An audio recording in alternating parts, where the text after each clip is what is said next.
Professor, could you spare a moment? How may I help you?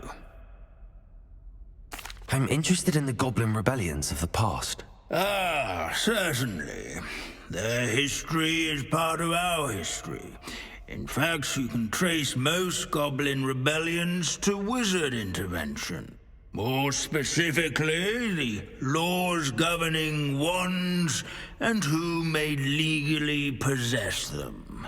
The Goblin Rebellion of 1612, for example, arose from Goblin frustration over lack of representation on the Wizengamot.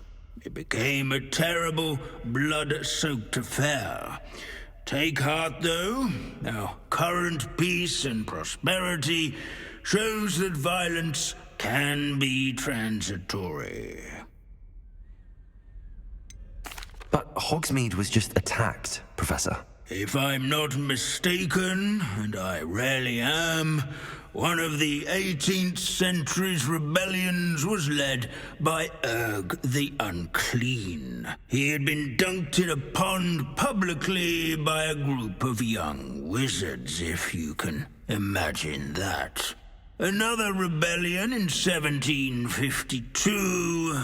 The rebellion was so badly mishandled that Minister for Magic Albert Boot was forced to resign. That being said, his replacement, one Basil Flack, lasted mere weeks. Best sort of vindication, if you ask my opinion. Please go on. 2 months into Flack's tenure, bad went to worse when the werewolves allied with the goblins. Quite smartly, Flack resigned rather than deal with their combined forces. Minister Flack was succeeded by one Hephaestus Gore, who quickly quashed the Jewel uprisings with his signature brutality. It is worth noting that many historians believe this punitive response led to even more werewolf conflict. You have noted all of this, have you not? Not exactly, Professor, but I must be on my way. Very well. I shall be here should you need further instruction.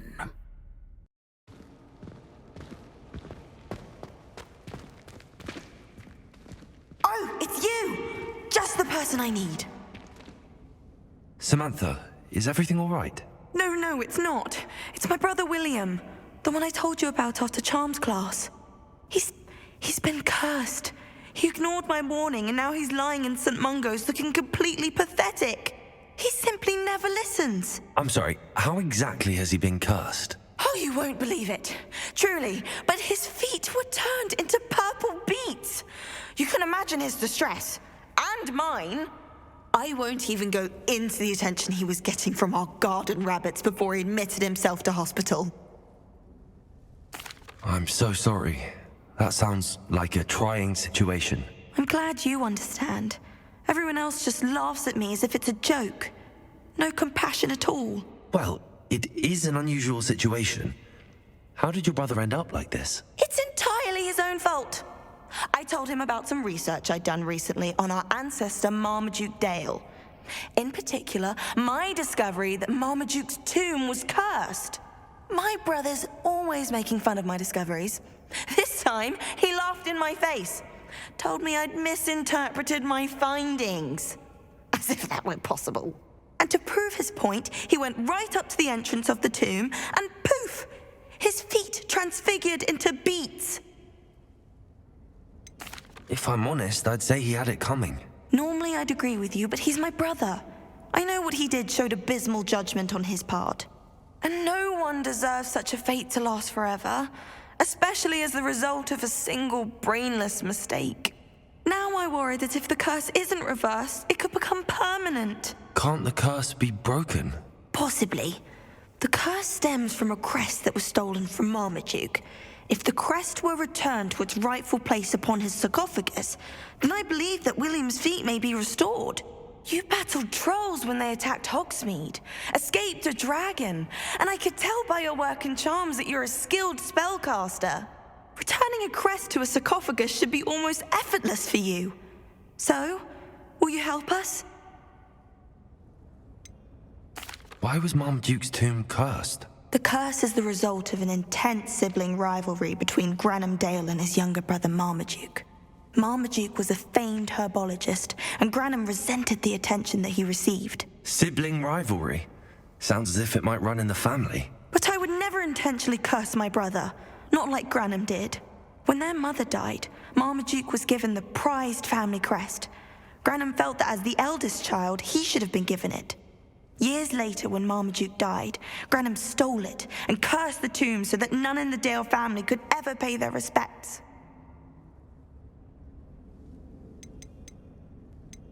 How do you know it's safe?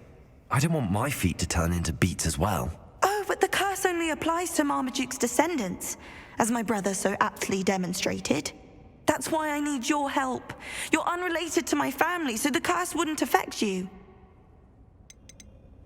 Why is your ancestor so well known? He discovered the properties of several magical herbs and plants. He also uncovered numerous types of flora. The wizarding world owes him a great debt. His work not only impacted the discipline of herbology, but also potion making. I can take the crest to Marmaduke's sarcophagus for you. Oh, thank you! Thank you so much!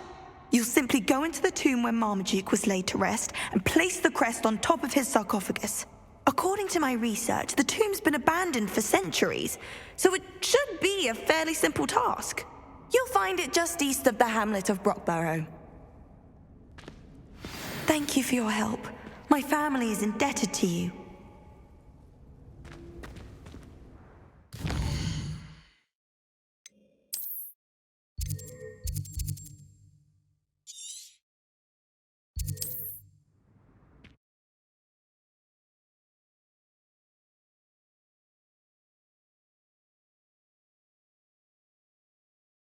I need to find the tomb near Brockborough and place Samantha's family crest on a sarcophagus there.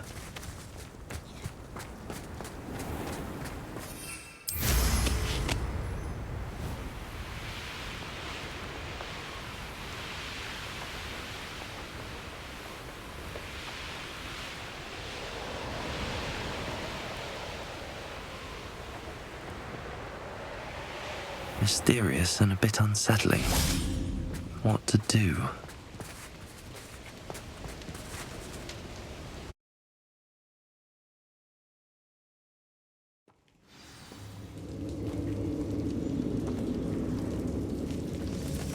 Well, my feet didn't turn into beads. That's a good start.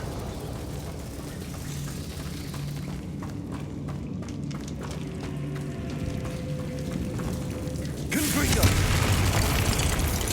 Revelio!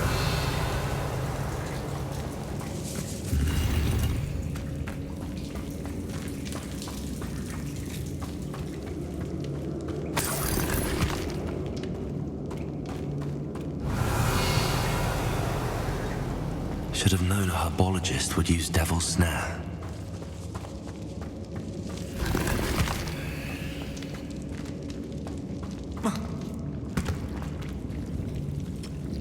Lumos!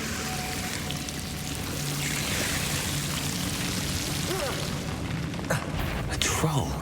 You can't be serious.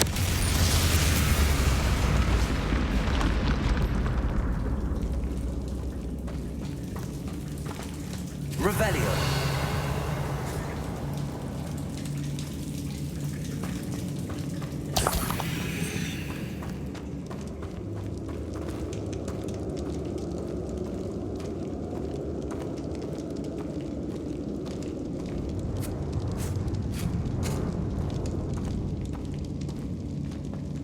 A sarcophagus.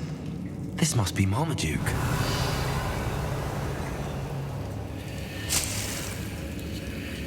That should reverse the curse. Hopefully.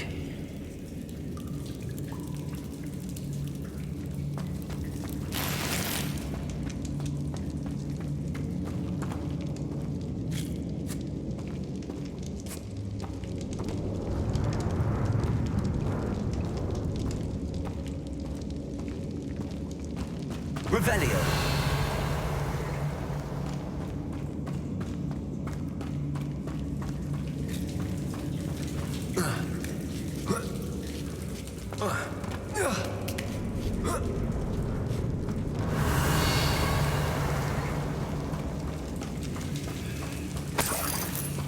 Well, Marmaduke certainly left behind more than plants.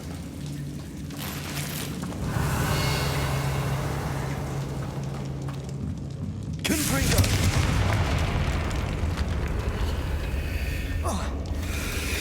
Revelio.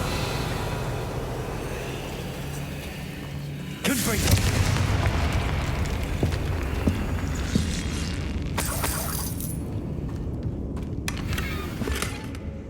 Revelio.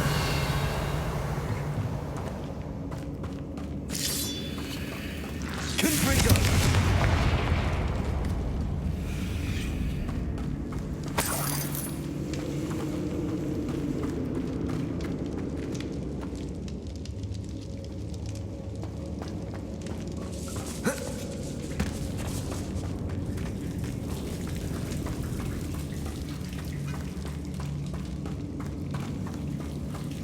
Revelio.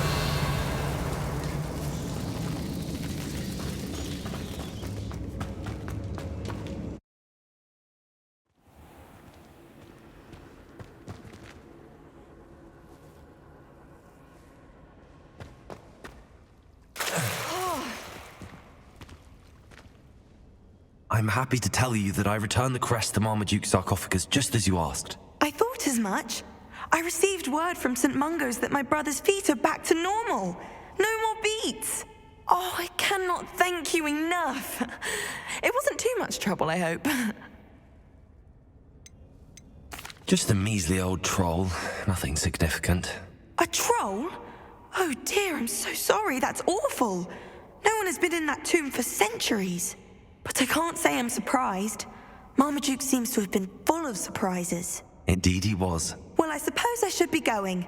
I'm anxious to see my brother, who must be elated to have his feet back. Of course. I certainly would be. William and I are forever in your debt. Thank you again for what you did.